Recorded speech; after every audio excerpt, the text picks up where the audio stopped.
All right, I'm out here today with the 80 Jeep CJ7 that I've been building, and I've done a lot of work to this thing the past couple of weeks. I wanted to make a little video to show it off because it's getting to the point now where I've really got something to show off. And put a Moore shackle reversal, Moore's Mountain Off-Road. I really want to give a shout out to the guys over there at Moore. Everything that I've got from them has been superior quality. They have been really easy folks to work with. Steve over there has given me a lot of tech advice.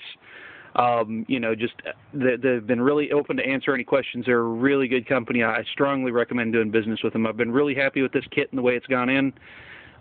It was pretty easy. I think the worst part of it was actually getting the old bolts out of the frame because the bolts on the inside of the frame had rusted. And so what I had to do is I had to cut the bolt heads out and I had to drive them back through the frame and then pull them out that way. So that was the worst part of the whole install. Everything else was really straightforward.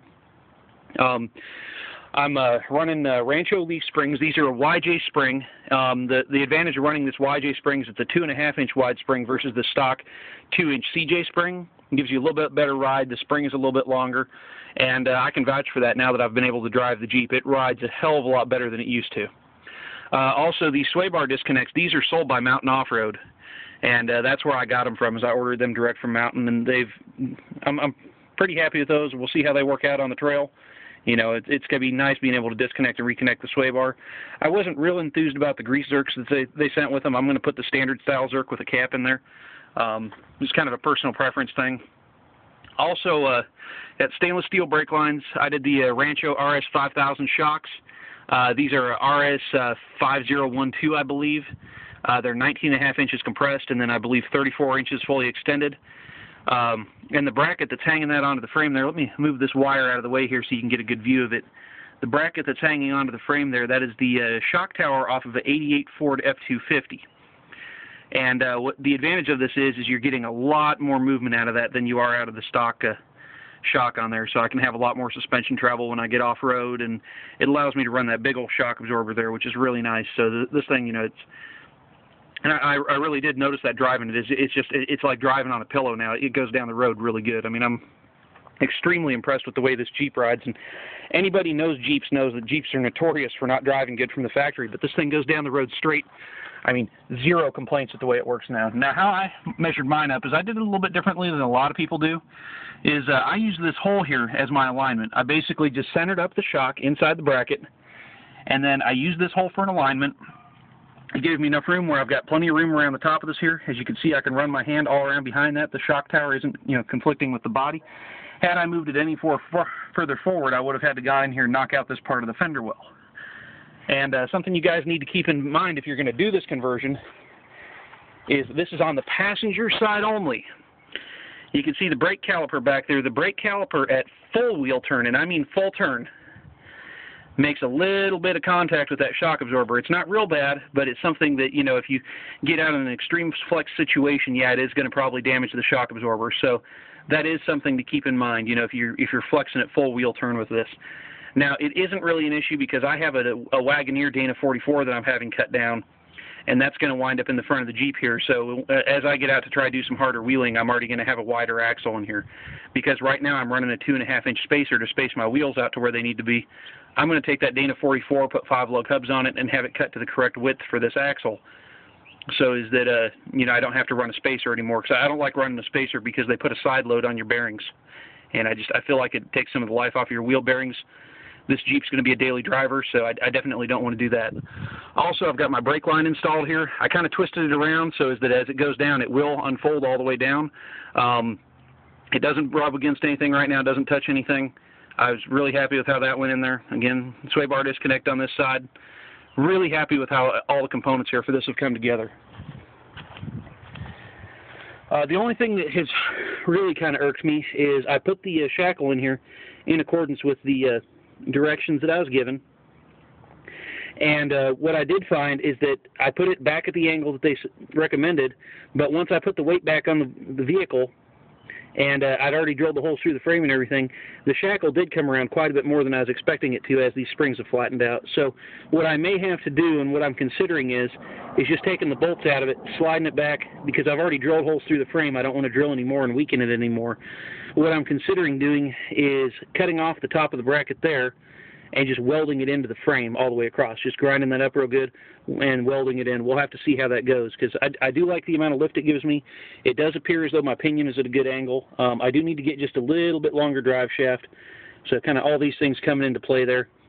And one other thing I will mention when doing the shock towers here is on this side there's a bracket on the inside of the frame. It's not hard to remove. You're going to have to cut the bracket down, into 3 pieces to remove it. And basically, I just took a pair of channel locks and broke it off the frame. I was able to get it in there. Now moving on to the back suspension. I didn't really have a plan for the back suspension when I started. We have the old parts Jeep over here, the old CJ5. It does have a 4-inch lift in the back. I wound up not using the 4-inch lift off of that because what I found is the stock CJ springs, they have a smaller eye hole on the back, and I didn't really realize that. This is my first Jeep build, so I'm still learning a lot as I go. But what I found is that the smaller eye hole, I believe it's a 1-inch, where the newer bushings and the OME shackles that I bought have a 1.25 inch eye hole through the back of the springs. So what I wound up doing is that's a set of Chevy shackles there off of a half-ton pickup. I threw those on there just to get it on the ground. They're not appropriate. They're not proper. You're probably going, well, one's pointing one way and one's pointing the other, and the reason for that is the springs that I wound up using, these are actually the front springs off of the Wagoneer. Now what I'm doing is I've got the front springs off the Wagoneer. They were the same distance as the stock CJ springs, or excuse me, the lifted CJ springs, from the center pin on the axle to the front eye on the spring, which was, I believe, 22.5 inches or 22 inches. It was somewhere in there, but they were identical. It's just this spring is a little bit longer. So what I'm hoping for is with that little bit longer spring, I'll get a little bit better flex out of it. These are a little bit heavier spring packs, so I'm hoping that I get a little bit better load carrying capacity out of them.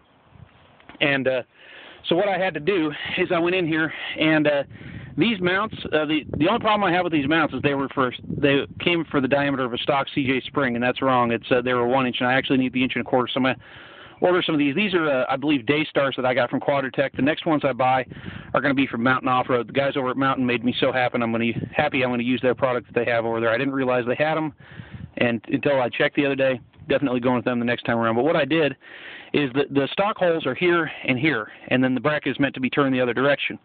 I turned this bracket around, I moved the hole forward, and then I drilled another hole in the frame here. I reached through the tie-down hole in the frame, and I bolted it down in there. Now, the problem is it just brings this close to the bumper, so what I'm going to have to do when I go in with the new ones is I'm going to have to put I'm just going to put a 1/4 inch spacer in there to move it up the appropriate distance, and then that'll keep everything right where it needs to be, and it gives me a real good shackle angle there. Now, when it comes to shackle angle, I'm going to show you guys what not to have. I mean, I put this together with the shackle hanger in the stock location, and the problem is you can see what a hard angle the shackle is over at. And the problem with having this is as you hit a bump, this shackle is going to swing up, and it can do here what's called unloading, which means the shackle goes flat.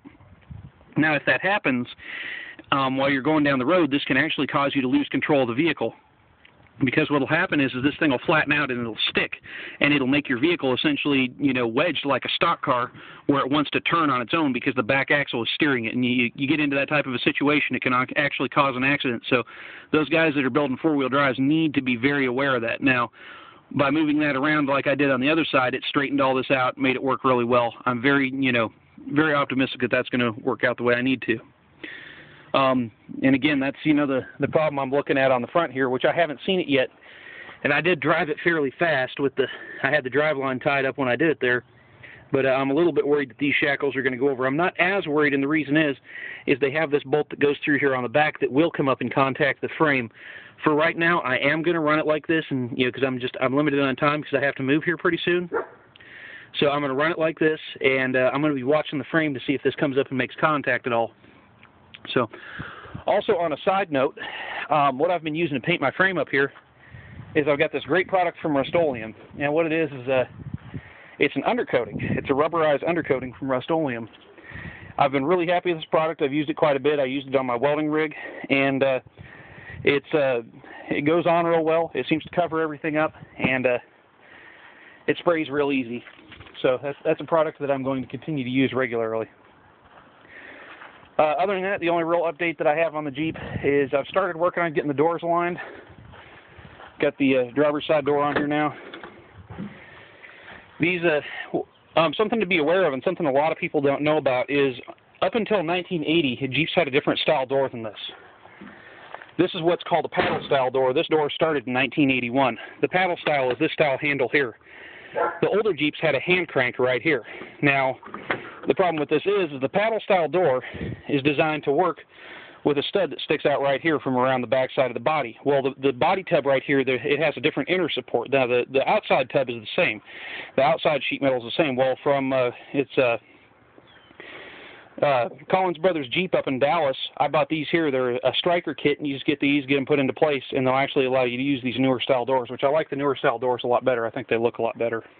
So, and you can see there how nice I got that door closing now. But overall, really happy with the Jeep and how it's turning out. It's turning into a really good low rig for me.